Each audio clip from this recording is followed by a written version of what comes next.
हरे कृष्णा दोस्तों, आज हम दो पार्ट में बात करेंगे। पहले पार्ट में हम ये डिस्कस करेंगे कि ईश्वर का क्या मतलब। तो देखिए, ईश्वर जो है वो संस्कृत शब्द है। ये संस्कृत के ईश धातु से बना हुआ है। ईश का मतलब होता है नियंता। जो भी संस्कृत जानते होंगे उनको ये पता होगा। तो ईश्वर का मतलब होता है वो जो नियंत्रित कर सकता है।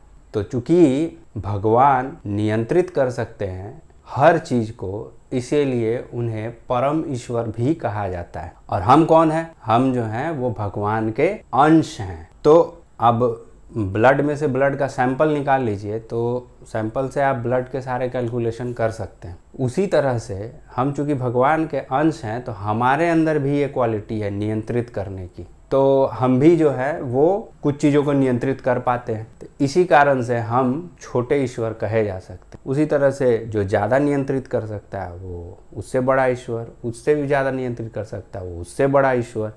ईश्वर ईश्वर ईश्वर करते करते तो सब कुछ नियंत्रित कर सकता है वो परम ईश्वर। भगवान जो है, भग जो है उसका मतलब होता है ऐश्वर्य। वान मतलब धारण करने वाला, जैसे गाड़ीवान गाड़ी चलाता है जो। अब जो ऐश्वर्य को धारण करता है, तो ऐश्वर्य सबके पास कुछ ना कुछ तो है ही। पराशर ऋषि जो है वो बताते हैं 6 प्रकार के ऐश्वर्य। जो इस 6 प्रकार के ऐश्वर्य को एक साथ धारण करे वही भगवान है।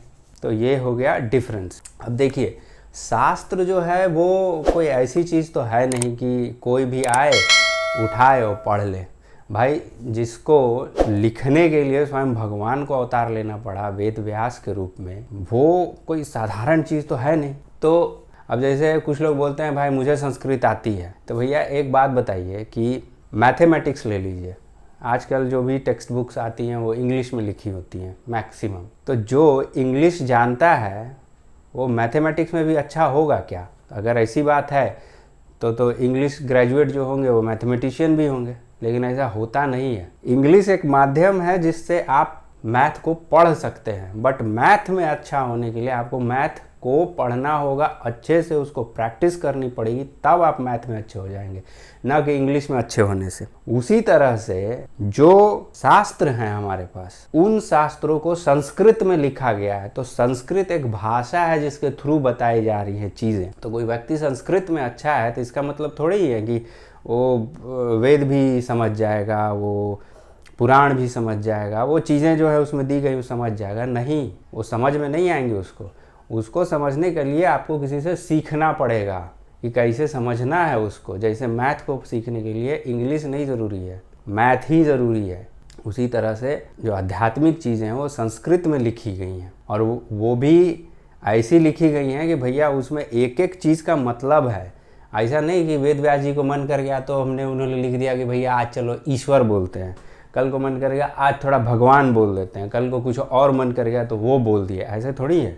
जहाँ पे भी एक शब्द लिखा है उन्होंने, उस शब्द का वहाँ मतलब है, वहाँ स्पेसिफिकेशन है कि क्यों लिखा गया है वहाँ, तो उसको बहुत ध्यान से पढ़ना पड़ेगा, समझना पड़ेगा। ऐसे नहीं समझ में आएगा।